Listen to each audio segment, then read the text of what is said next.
Hello everyone, I am Nikita Gupta and we have started unit second chapter evaporation, जिसके अंदर अभी तक हमने इवोपरेशन का basic introduction, then differences between evaporation and other processes, and then we have started equipments use for the evaporation process, जिसमें हमने first equipment देखा evaporating pan, then second equipment देखा हमने horizontal tube evaporator and third equipment देखा हमने climbing film evaporator. अब हम हमारा फोर्थ इंस्ट्रूमेंट या इक्विपमेंट स्टार्ट करने जा रहे हैं, that is forced circulation evaporator. तो जैसे कि नाम से ही पता चल रहा है कि इस इक्विपमेंट में क्या होता होगा कि फोर्सफुली सर्कुलेशन कराया जा रहा होगा लिक्विड्स का, ताकि एक मोर एफिशिएंसी जो है हमें मिल सके। तो क्या होता है फोर्स सर्कुलेशन इवोपरेटर में, let's study. So forced circulation evaporator uses force to drive the liquid through the evaporator tubes, thus produces high tube velocities। Means कि ये जो फोर्स सर्कुलेशन इवोपरेटर होता है ये एक फोर्स को यूज़ करता है और इस फोर्स को यूज़ करके लिक्विड को ड्राइव करता है इवोपरेटर ट्यूब्स के अंदर, thus high tube velocities produce हो सके। मीन्स कि ट्यूब्स के अंदर हाई वेलोसिटी में लिक्विड का फ्लो हो सके, इसके लिए ये इवोपरेटर लिक्विड को ड्राइव करता है हाई फोर्स के through. Then a high efficiency circulating pump designed for large volume and sufficient head is used to supply the force। Means कि जो सर्कुलेटिंग पंप होता है उसकी एक हाई एफिशिएंसी इसके अंदर होती है, उसको डिज़ाइन किया गया है स्पेशली फॉर लार्ज वॉल्यूम और सफिशेंट हेड के लिए, ताकि एक प्रॉपर फोर्स सप्लाई हो सके। Then a proper design results in a controlled temperature rise and controlled temperature difference and a tube velocities that give optimum heat transfer। तो इसमें क्या होता है, प्रॉपर डिज़ाइनिंग होती है जो कि रिजल्ट है कंट्रोल टेम्परेचर राइज का, देन इस कंट्रोल टेम्परेचर डिफरेंस का और ट्यूब की वेलोसिटी का, जिसकी वजह से ऑप्टिमम हीट का ट्रांसफ़र होता है। तो फोर्स सर्कुलेशन इवोपरेटर में हमने क्या देखा कि फोर्स सर्कुलेशन इवोपरेटर में फोर्सफुली जो लिक्विड होता है उसे सर्कुलेट किया जाता है इवोपरेटर ट्यूब्स में, जिसकी वजह से हाई वेलोसिटीज जो है ट्यूब के अंदर लिक्विड की प्रोड्यूस होती है। ये जो पंप होता है, ये पंप एक हाई एफिशिएंसी सर्कुलेटिंग पंप होता है और ये स्पेशली लार्ज वॉल्यूम के लिक्विड्स के लिए डिज़ाइन किया जाता है और इसके अंदर एक सफिशेंट हेड होता है जिसका यूज़ किया जाता है फोर्सफुली लिक्विड को सर्कुलेट करने के लिए। मीन्स कि जो फोर्स है वो अप्लाई किया जाता है इस पंप के थ्रू। देन इसकी जो ये प्रॉपर डिज़ाइनिंग होती है, इसका रिजल्टेंट होता है कि इसमें एक कंट्रोल टेम्परेचर राइज होता है, एक कंट्रोल टेम्परेचर डिफरेंस होता है और ट्यूब्स के अंदर एक रिलेटिव वेलोसिटी होती है, जिसकी वजह से जो लिक्विड है वो प्रॉपर वेलोसिटी के साथ मूव कर पाता है, जिसकी वजह से ऑप्टिमम हीट ट्रांसफ़र होता है। तो हमने फोर्स सर्कुलेशन इवोपरेटर के अंदर बेसिक इंट्रोडक्शन को स्टडी किया है कि ये फोर्स सर्कुलेशन कैसे वर्क करता है। देन नेक्स्ट आता है इस फोर्स सर्कुलेशन का principle. So in the forced circulation evaporator liquid is circulated through the tubes at high pressure by means of a pump, hence boiling does not take place because boiling point is elevated। सो ये जो force circulation evaporator होता है इसके अंदर जो liquid circulate होता है वो हाई प्रेशर से सर्कुलेट होता है ट्यूब्स के अंदर, और इस हाई प्रेशर को कौन क्रिएट करता है, पंप। मीन्स कि पंप की वजह से इसमें एक हाई प्रेशर जनरेट होता है और इस हाई प्रेशर की वजह से लिक्विड इसमें सर्कुलेट होता है। अब क्योंकि इसके अंदर हाई प्रेशर अप्लाई हो रहा होता है इसलिए इसमें बॉइलिंग नहीं होती है, क्योंकि इसमें बॉइलिंग पॉइंट जो है वो एलिवेट हो जाता है। तो बेसिक इसका प्रिंसिपल क्या है कि ये जो इवोपरेटर होता है वो हाई प्रेशर पे वर्क करता है और इसके अंदर बॉइलिंग नहीं होती है, हीटिंग की वजह से इसके अंदर इवोपरेशन प्रोसेस नहीं हो रहा होता है बल्कि प्रेशर की वजह से हो रहा होता है। तो इसमें थर्मोलेबाइल जो मटेरियल्स होती हैं उनको भी आप इवोपरेट कर सकते हो। So this is the principle and then यहाँ पे इसका स्ट्रक्चर दिखाया गया है कि कैसा होता है वर्टिकल फोर्स सर्कुलेशन इवोपरेटर। तो इसकी कंस्ट्रक्शन से हमें ये पता चल रहा है कि इसके अंदर एक तो फीड का इनलेट होता है जहाँ से फीड को इंट्रोड्यूस किया जाता है, फिर एक सर्कुलर पाइप है जिसके अंदर फीड जो है वो ऊपर रन करता है, और इसके अंदर यहाँ एक रीसर्कुलेटिंग पाइप होता है जिससे कि स्टीम जो है स्टीम जेट से होती हुई इसमें एंटर करती है और मेन बॉडी के अंदर जाती है, जहाँ मेन क्या हो रहा होता है, हीट का ट्रांसफ़र हो रहा होता है as in form of pressure. फिर यहाँ पे ऊपर एक कंडेंसर लगा हुआ है जिससे कंडेंस और नॉन कंडेंस गैसेस जो हैं वो बाहर निकल जाती हैं। देन यहाँ पे इस प्रोडक्ट के डिस्चार्ज के लिए एक अनोदर आउटलेट लगा हुआ है और नीचे की तरफ भी एक कंडेंस आउटलेट है जिससे कि कंडेंस गैसेस बाहर निकलती हैं।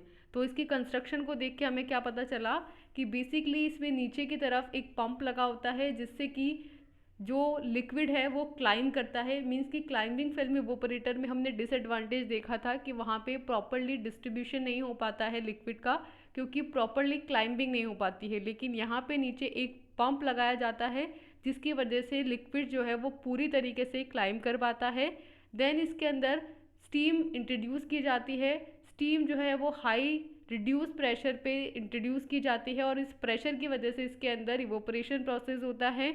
देन इसके अंदर फीड को इंट्रोड्यूस करने के लिए एक फीडिंग इनलेट होता है और प्रोडक्ट को लेने के लिए एक प्रोडक्ट का आउटलेट होता है। ऊपर की तरफ इसमें कंडेंसर होता है जिससे कि कंडेंस और नॉन कंडेंस जो गैसेस हैं वो बाहर निकल जाती हैं। देन इसमें नीचे की तरफ एक कंडेंसेट लगा होता है जिससे कि कंडेंस गैसेस बाहर निकल जाती हैं और हीट एक्सचेंज इसके अंदर हो रहा होता है। तो हमने यहाँ एक डायग्राम देखा है जिससे हमें इस फोर्स सर्कुलेशन इवोपरेटर की बेसिक कंस्ट्रक्शन समझ आ रही है। नेक्स्ट हम इसकी कंस्ट्रक्शन को स्टडी करेंगे जिससे हमें क्लियर हो जाएगी इसकी construction. So in this type of evaporators pumps are fitted to circulate the contents heating in it. Means कि ये जो इवोपरेटर होता है इसके अंदर पंप्स लगे होते हैं और इस पंप की वजह से जो कंटेंट है जिसे हीट किया जाना है वो प्रॉपरली सर्कुलेट होते हैं। Then the force circulation evaporator consist of a steam jacketed tubes held between two tube sheets in the figure 5.4. The tubes measure 0.1 inside the diameter and 2.5 meter long. तो ये जो force circulation evaporator होता है इसके अंदर जो tubes होती हैं वो स्टीम जैकेटेड ट्यूब्स होती हैं। स्टीम जैकेटेड ट्यूब्स होने का मतलब है कि पहले तो एक इनर ट्यूब होंगी, ठीक है, जिसके अंदर जो हमारा फीड है वो होगा, उसके बाहर की तरफ स्टीम होंगी जो उसे हीट प्रोवाइड कर रही होंगी, और उसके बाहर एक जैकेट होगा जो कि इस हीट को बाहर नहीं जाने देगा, सिर्फ लिक्विड को ही जाने देगा। तो इस तरीके से ये जो फोर्स सर्कुलेशन इवोपरेटर है इसके अंदर स्टीम जैकेटेड ट्यूब्स होती हैं। दैट मीन्स कि दो ट्यूब शीट्स होंगी, सबसे पहले अंदर वाली इनर, उसके बाहर दूसरी वाली, और फिर उसके बाहर एक जैकेट। ये जो ट्यूब्स होती हैं इसका जो अंदर का डायमीटर होता है वो होता है 0.1 और इसकी लेंथ होती है 2.5 मीटर। तो इस तरीके की इसकी कंस्ट्रक्शन होती हैं कि इसमें क्या होगा, जैसा कि हमने लास्ट स्ट्रक्चर में भी देख के आए हैं कि नीचे एक पंप होगा जिससे कि फीड को क्लाइंब करवाया जाएगा। ट्यूब्स लगी होंगी, ट्यूब्स जो है वो स्टीम जैकेटेड होंगी और दो ट्यूब्स होती हैं इसके अंदर, एक के अंदर दूसरी, और इसका डायमीटर 0.1, लेंथ 2.5, पंप होता है ताकि जो हीटिंग कंटेंट है वो पूरी तरीके से सर्कुलेट हो जाए। So this is the construction of force circulation evaporator. Then आती है इस फोर्स सर्कुलेशन की इवोपरेटर की working. So the steam is introduce into the calandria, pump sends the liquid to the tubes with a positive velocity.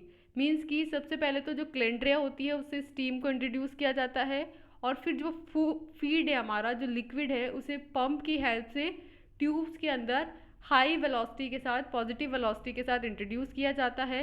As the liquid move up through the tube it get heated and begin to boil. जैसे जैसे liquid ऊपर चढ़ता जाता है वैसे वैसे वो heat up होता जाता है और बॉयल होता जाता है। As the vapour and liquid mixture rushes of the tubes at high velocity, और हाई वेलोसिटी पे ये जो लिक्विड है हमारा, इस ये बॉयल होगा, बॉयल होकर इसकी वेपर्स बनेगी, वेपर्स जो हैं वो ऊपर से आउटलेट से बाहर निकल जाएंगी और जो लिक्विड मिक्सचर है वो रश होगा ट्यूब्स के अंदर हाई वेलोसिटी के अंदर। तो हमने क्या देखा इसकी वर्किंग में कि जैसा हमारा क्लाइंबिंग फिल्म इवोपरेटर था वैसा ही फोर्स सर्कुलेशन इवोपरेटर होता है, बस इसके अंदर एडिशनली एक पंप लगाया गया होता है जिससे कि फीड को पॉजिटिव वेलोसिटी के साथ अपवर्ड डायरेक्शन में क्लाइम करवाया जाता है। देन सेम स्टीम इंट्रोड्यूस कराई जाती है। स्टीम क्या करती है, इस लिक्विड को जो ट्यूब्स के अंदर फ्लो हो रहा होता है उसे हीट करती है, ये लिक्विड बॉयल होना लगता है, इसकी वेपर्स बनती हैं और ये जो वेपर बनी है जो लिक्विड मिक्सचर के साथ इस बॉइलिंग की वजह से ये बहुत फास्टली रश करता है इन ट्यूब्स के अंदर, हाई वेलोसिटी के साथ चढ़ने लगता है और वेपर्स तो ऊपर वाले आउटलेट से बाहर निकल जाती है और नीचे से हमारा प्रोडक्ट जो कंसनट्रेट हुआ है वो हमें मिल जाता है। So this is the working of force circulation evaporator. Then आते हैं इस फोर्स सर्कुलेशन इवोपरेटर के advantages. So force circulation evaporator के एडवांटेजेस में फर्स्ट पॉइंट है that there is a rapid movement of liquid due to high heat transfer coefficient.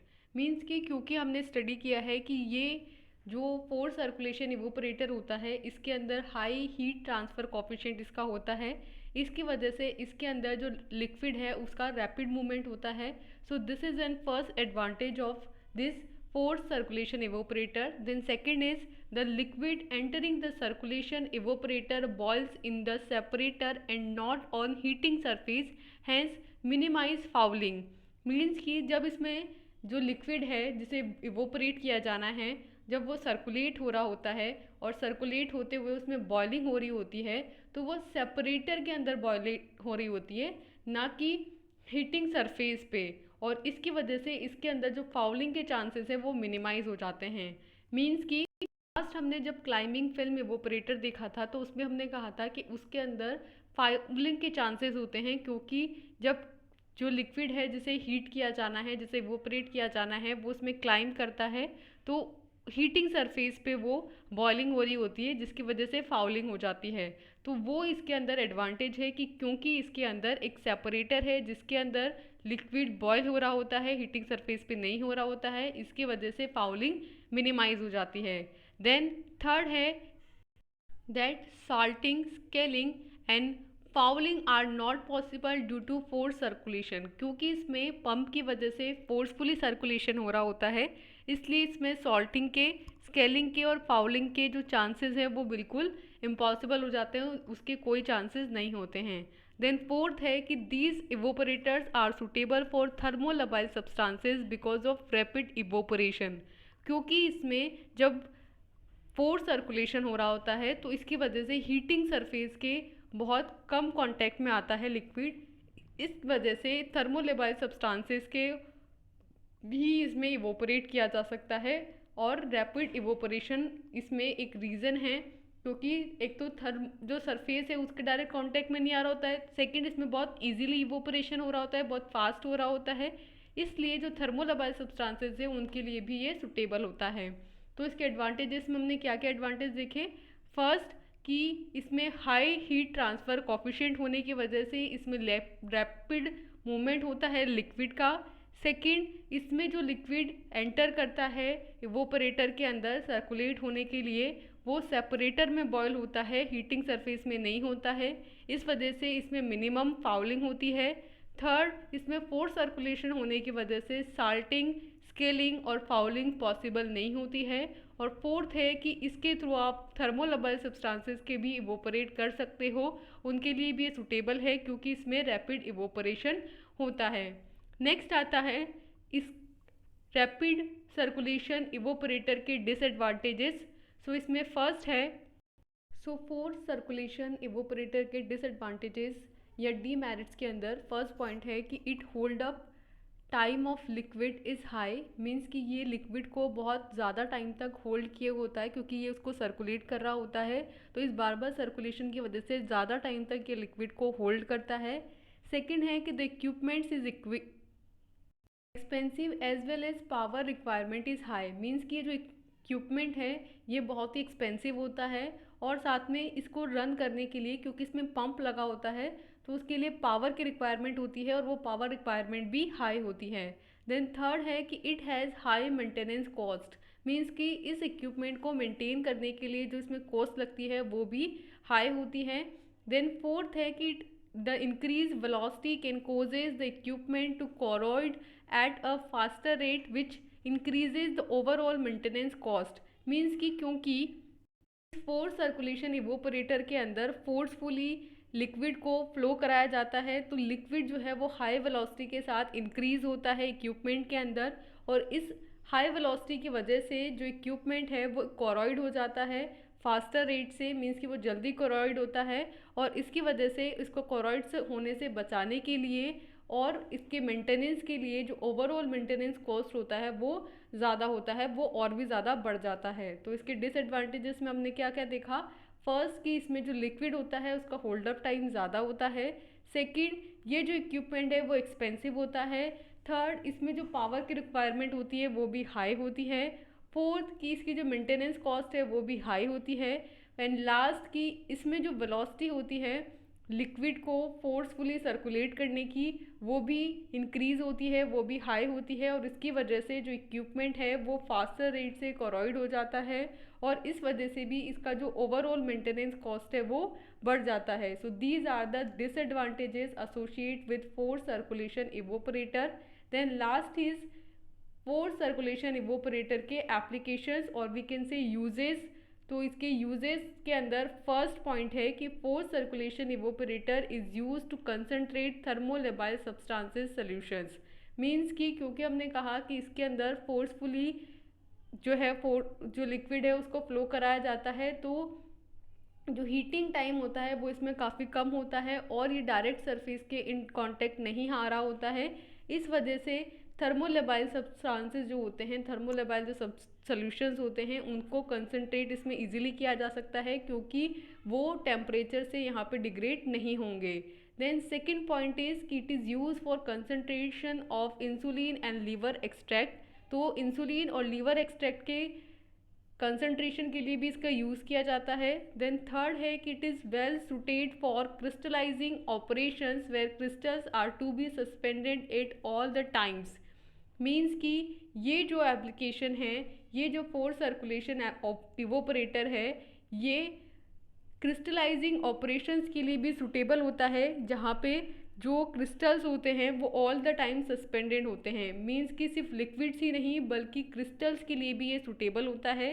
Then fourth है कि the evaporator are use in the production of salt, corn steep water and calcium carbonate. तो ये जो force circulation evaporator है ये salts के production के लिए, यानी कि जो आपका सी वाटर है जिससे NaCl को एक्सट्रैक्ट किया जाता है, सॉल्ट को बाहर निकाला जाता है या डीसैलिनेशन प्रोसेस की जाती है, उसके अंदर भी फोर्स सर्कुलेशन इवोपरेटर का यूज़ किया जाता है।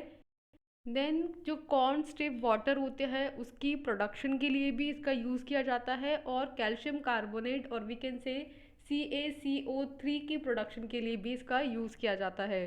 तो फोर्स सर्कुलेशन इवोपरेटर की कहाँ कहाँ एप्लीकेशन है, फर्स्ट थर्मोलेबाइल सब्सटेंसेस और सॉल्यूशंस को कंसंट्रेट करने में, सेकंड इंसुलिन और लीवर एक्सट्रैक्ट को कंसंट्रेट करने में, देन थर्ड उन क्रिस्टल्स को कंसंट्रेट करने में जो ऑल द टाइम सस्पेंडेड रहते हैं, या हम कह सकते हैं कि क्रिस्टलाइजेशन प्रोसेस के लिए भी, क्रिस्टलाइजिंग ऑपरेशंस के लिए भी ये सूटेबल है। देन लास्ट हमने कहा कि सॉल्ट्स, कॉर्न स्टिफ वाटर और कैल्शियम कार्बोनेट के प्रोडक्शन के लिए इसका यूज़ किया जाता है।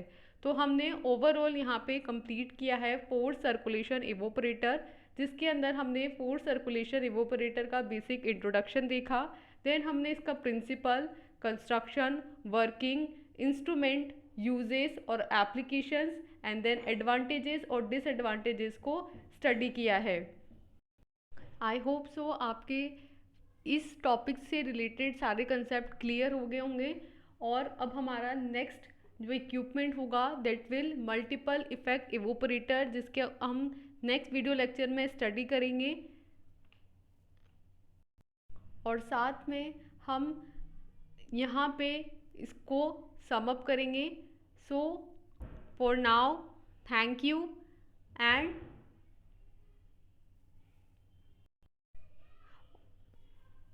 All the best.